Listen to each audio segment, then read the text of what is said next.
بسم اللہ الرحمن الرحیم۔ السلام علیکم ورحمۃ اللہ وبرکاتہ۔ بسم اللہ الرحمن الرحیم۔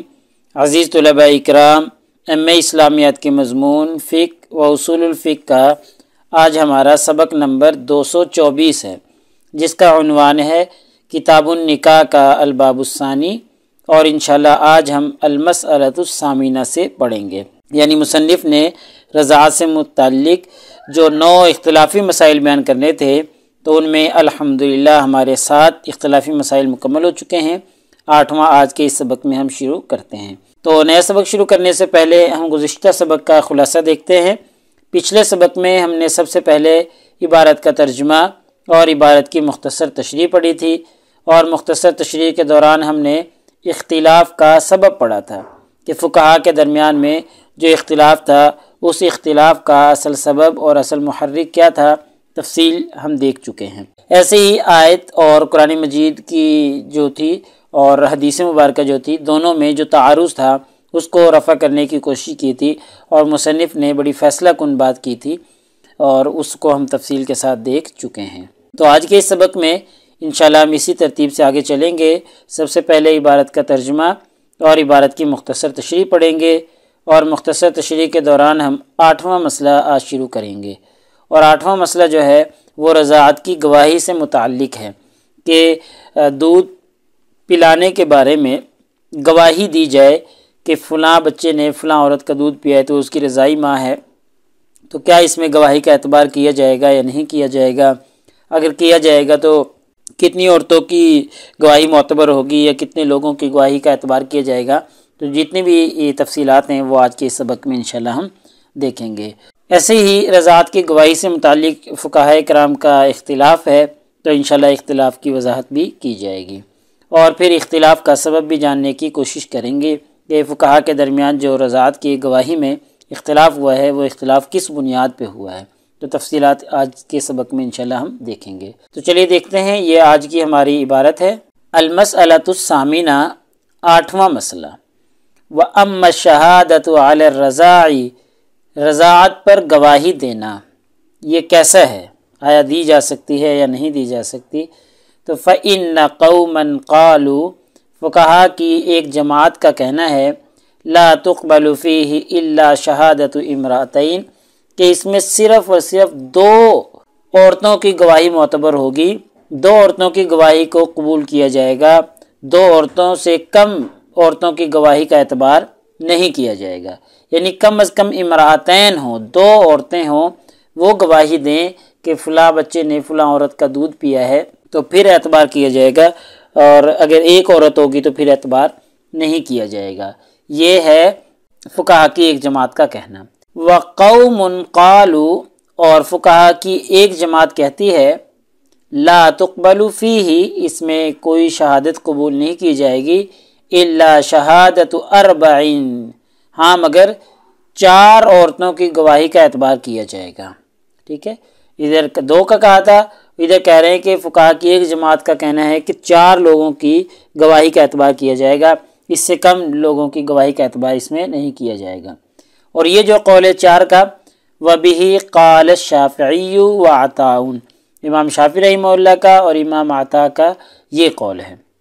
وَقَوْمًا قَالُوا، اور فقہا کی ایک جماعت کا کہنا ہے کہ تُقْبَلُ فِيهِ شَهَادَةُ امْرَأَةٍ وَاحِدَةٍ، کہ اس میں صرف ایک عورت کی گواہی بھی اعتبار کر لیا جائے گا، ایک عورت کی گواہی بھی قبول کر لی جائے گی۔ تو گویا یہ 3 قول ہو گئے، پہلا قول یہ ہے، اور دوسرا قول یہ ہے، اور تیسرا قول یہ ہے ایک عورت کا۔ تو یہ 3 قول ہو گئے۔ پہلے قول میں کہا گیا کہ کم از کم 2 عورتیں ہوں، 2 عورتوں کی گواہی قبول ہوگی۔ دوسرے قول میں کہا گیا ہے 4 لوگ ہوں، 4 کی گواہی قبول ہوگی۔ اور تیسرے جماعت جو فقہا کی تھی اس کا کہنا تھا کہ ایک عورت کی گواہی بھی قابل قبول ہے۔ تو والذین قالوا، آگے مصنف تفصیلات بیان کر رہے ہیں، وہ فقہا، وہ لوگ جو کہتے ہیں تقبل فیہ شہادت امرأتین، کہ جن میں 2 عورتوں کی گواہی قابل قبول ہے، یہ جو قول کیا گیا تھا، جن فقہا نے یہ کہا تھا کہ 2 عورتوں کی گواہی قبول ہوگی، منہم، ان میں سے بعض فقہا من اشترط ایسے ہیں جو شرط لگاتے ہیں اس میں فشو قولہما بذالک قبل الشہادہ گواہی دینے سے پہلے اس خبر کے عام ہونے کی، فشو قولہما یعنی جو ان کی بات ہے، ان کی یہ خبر ہے، اس کے عام ہونے کی شرط لگاتے ہیں، ٹھیک ہے۔ وہی انہوں نے یہ تو کہہ دیا کہ 2 کم از کم عورتیں ہوں پھر گواہی کا اعتبار کیا جائے گا، تو کہتے ہیں ان 2 گواہوں کی گواہی دینے سے پہلے یہ جو رضاعت کی خبر ہے یہ عام بھی ہو اور لوگوں کو بھی پتہ ہو، یہ شرط ہوگی تو پھر 2 عورتوں کی گواہی قابل قبول ہوگی، ورنہ 2 کی بھی نہیں ہوگی، ٹھیک ہے۔ یہ ایک شرط ہے ان کے نزدیک، اور یہ شرط وہ ہوا مذہب مالک، امام مالک رحمہ اللہ کا مذہب ہے، ٹھیک ہے، کہ 2 عورتوں کی گواہی تب قابل قبول ہوگی تب وہ ان کی خبر جو ہے وہ گواہی سے پہلے مشہور بھی ہو۔ وابن القاسم، ابن قاسم اور ابن مالک رحمہ اللہ کا یہ مذہب ہے۔ ومنہم، اور ان میں سے بعض من لم یشترط، کچھ جو ہیں وہ اس کی شرط نہیں بھی لگاتے، یعنی یہ فشو قولہما خبر کے عام ہونے کی شرط نہیں بھی لگاتے، کچھ ایسے بھی ہیں فقہا، یعنی یہ جو پہلے ہیں نا جو 2 عورتوں کی گواہی کا اعتبار کرتے ہیں ان کے آگے 2 گروہ بن گئے ہیں، کچھ خبر کے عام ہونے کی شرط لگاتے ہیں اور کچھ فقہا خبر کے عام ہونے کی شرط نہیں لگاتے، اور جو نہیں لگاتے ان میں ہیں وہ قول مطرف وابن الماجشون، ابن ماجشون اور ابن مطرف جو ہیں یہ شرط نہیں لگاتے، اور باقی امام مالک رحمہ اللہ اور ابن القاسم جو ان کے اصحاب میں سے ہیں وہ شرط لگاتے ہیں۔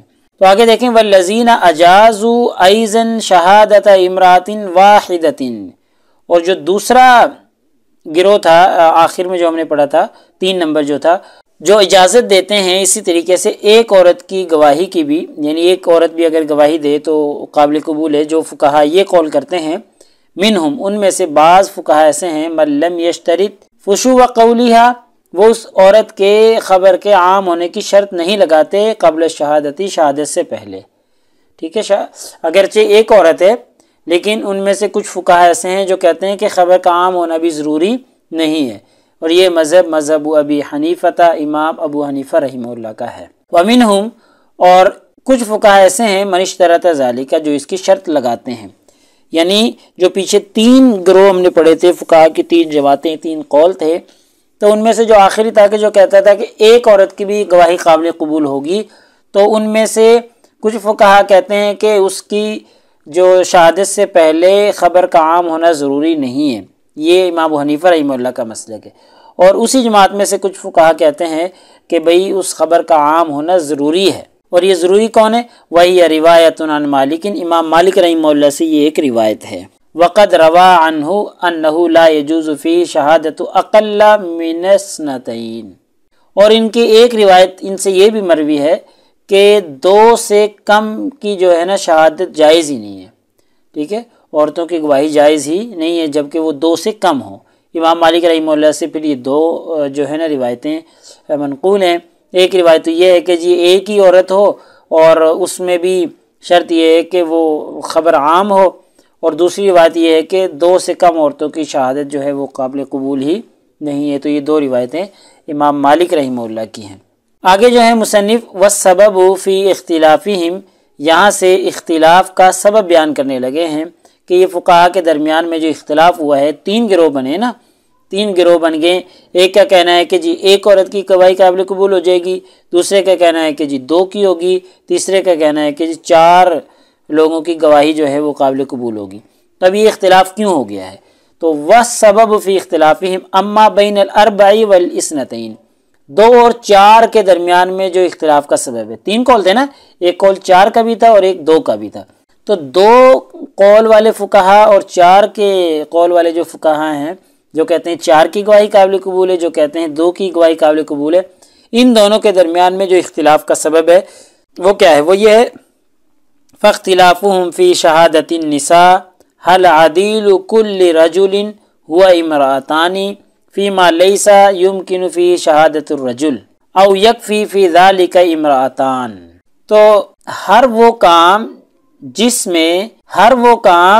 جس میں مرد کی گواہی ممکن نہیں ہے، ٹھیک ہے، ہر وہ کام جس میں یمکن فی شہادت الرجل، جس میں جو ہے نا مرد کی گواہی معتبر نہیں ہے، ممکن نہیں ہے، تو کیا اس میں ایک آدمی کے بدلے میں 2 عورتیں ہوں گی، او یکفی فی ذالک امراتان، یا 2 خواتین ہی صرف کافی ہو جائیں گی.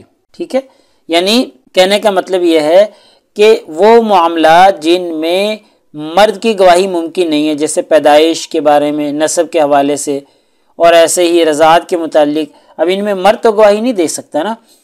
تو جن معاملات میں مرد کی گواہی معتبر نہیں ہے، ان معاملات میں کیا عورت ہر مرد کے بدلے میں 2 ہوں گی؟ صرف ہی 2 کافی ہوں گی. دیکھیں نا، جو گواہی کا نصاب ہے وہ 2 مرد ہیں. اگر 2 مرد نہ ہو تو 1 مرد اور 2 عورتیں ہیں، یہ گواہی کا نصاب ہے. اب ہونا تو یہ چاہیے، ایک صورت یہ ہے کہ 2 مرد ہیں نا اصل نصاب، تو اب جن معاملات میں مرد کی گواہی کا جو ہے نہیں دے سکتا، ممکن نہیں ہے، تو اس میں ہر مرد کے بدلے میں 2 عورتیں ہوں، تو اس کا مطلب ہے 4 عورتوں کی گواہی ہونی چاہیے. اچھا، دوسری صورت یہ ہے کہ کیا صرف ہی 2 عورتیں کافی ہو جائیں گی؟ جیسے 2 مرد کافی ہو جاتے ہیں گواہی کے لیے، ایسے کیا صرف ہی 2 عورتیں کافی ہو جائیں گی؟ تو اختلاف کا سبب یہ ہے کہ جن معاملات میں مرد کی گواہی ممکن نہیں، ان معاملات میں کیا صرف 2 عورتیں کافی ہیں، یا ہر مرد کے بدلے میں 2 عورتیں ہوں گی؟ تو یعنی 4 ہوں گی یا 2 عورتیں ہوں گی. اس میں اختلاف ہے فقہا کا. تو اس وجہ سے فقہا کے درمیان یہ جو رضاعت کے معاملے میں گواہی دینا ہے، اس کی تعداد کے بارے میں بھی فقہا کا اختلاف ہو گیا ہے. مصنف کہہ رہے ہیں وَسَتَأْتِي هَذِهِ الْمَسْأَلَةُ فِي كِتَابِ الشَّهَادَاتِ إِن شاء اللہ تعالی. اگر اللہ تعالیٰ نے چاہا تو انشاءاللہ یہ کتاب الشہادات یعنی گواہی والی جو کتاب ہے وہاں پر یہ مسئلہ ذکر کیا جائے گا، وہاں پہ آ جائے گا کہ 2 عورتوں کی گواہی معتبر ہے اس معاملے میں یا نہیں ہے. مصنف نے بس اشارہ کر دیا کہ 2 اور 4 میں اختلاف اس لیے ہوا ہے کہ ہر مرد کے بدلے میں 2 عورتیں ہوں گی یا صرف ہی 2 عورتیں کافی ہو جائیں گی، اس لیے فقہا کے درمیان اختلاف واقع ہوا ہے.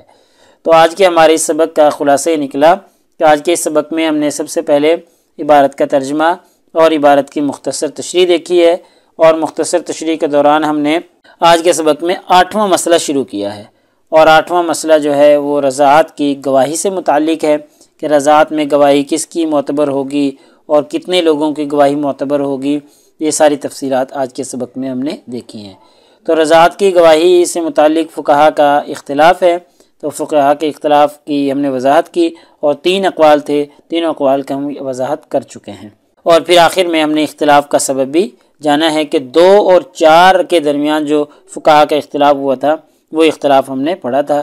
باقی ایک اختلاف جو ہے وہ رہتا ہے کہ جو ایک ہی عورت کے بارے میں فقہا ایک قول ہے کہ جی ایک عورت کی بھی گواہی معتبر ہو جائے گی، تو اس کا سبب انشاءاللہ ہم آگے دیکھیں گے. تو پیپر میں پوچھے جانے والے سوالات سے متعلق گفتگو کریں تو ایک سوال یہی ہے کہ جی مذکورہ عبارت کا ترجمہ اور تشریح کریں. ایسے ہی ایک سوال یہ ہے کہ رضاعت میں گواہی فقہا کے اقوال کی روشنی میں بیان کریں، یعنی رضاعت میں گواہی کس کی معتبر ہوگی، کتنے لوگ ہوں گے، یہ ساری تفصیلات جو ہیں اس سوال کے جواب میں آ جائیں گی. تو اگلے سبق نمبر 225 میں انشاءاللہ ہم اسی ترتیب سے چلتے رہیں گے، اور آگے ہمارا جو ہے کتاب النکاح الباب الثانی جو کہ چل رہا ہے چلتا رہے گا. وَأَمَّا اختلافہم سے آگے ہم پڑھیں گے، یعنی اختلاف کا سبب ہی اگلے سبق میں ہمارا چلے گا. جو یہ 3 قول بنے تھے ان میں جو فقہا کا اختلاف تھا، اس اختلاف کا سبب آگے چلتا رہے گا. جزاکم اللہ خیر. السلام علیکم ورحمۃ اللہ وبرکاتہ. اللہ پاک آپ سب لوگوں کا حامی و ناصر ہو. اگلے سبق تک اجازت چاہتا ہوں. اللہ تعالیٰ آپ سب لوگوں کو کامیابیاں اور ترقیاں نصیب فرمائے.